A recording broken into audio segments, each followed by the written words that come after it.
Pemerintah Kota Denpasar secara resmi memasang pengumuman seleksi terbuka calon pejabat pimpinan tinggi Pratama di kantor setempat. Seleksi terbuka melalui tim pansel diharapkan akan menghasilkan pemimpin yang berkualitas untuk kemajuan Kota Denpasar.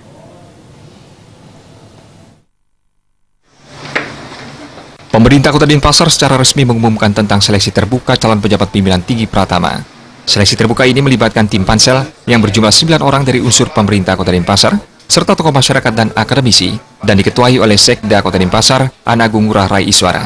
Pengumuman seleksi terbuka calon pejabat pimpinan tinggi Pratama pada pemerintah Kota Denpasar resmi dipasang di kantor setempat. Berbagai lowongan dibuka diantaranya asisten, sekretaris, kadis, kepala badan, staf ahli, dan kepala pelaksana. Ketua Tim Pansel Anagung Rai Iswara mengatakan, proses pengisian jabatan kosong di pemerintahan Kota Denpasar dilakukan atas instruksi Wali Kota Denpasar. Pengisian lowongan kosong ini harus bersandar pada peraturan yang berlaku. Semuanya unsur baik perorangan dan lembaga harus bersinergi, sehingga nantinya tim seleksi ini benar-benar menyeleksi dengan baik, sehingga nantinya menghasilkan pemimpin yang berkualitas. Tantangan bagi Pansel adalah benar-benar membuat kriteria yang jelas, sehingga memudahkan untuk menelurkan calon-calon pemimpin yang berkualitas.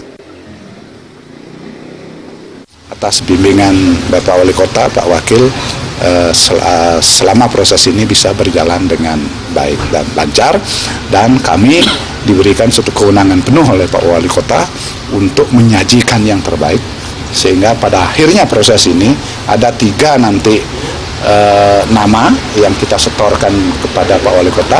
Siapapun dipilih oleh Pak Wali Kota adalah benar-benar satu, sanarannya, aturannya sudah terpenuhi, 2, dia memiliki suatu kualitas tadi, cerdas intelektual, emosi, sosial, spiritual, sehingga tidak merepotkan pimpin untuk memilih. Nah, ini tugas kami mengkaji demikian rupa.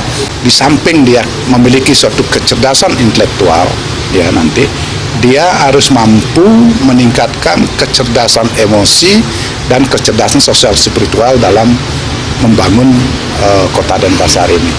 Karena sekarang ini kan di pemerintahan tidak hanya dituntut kita bersandar pada kebenaran, tetapi melangkah dengan kebaikan. Istilah saya itu saya sebut dengan yusbadudu, bahasa Indonesia baik dan benar itu.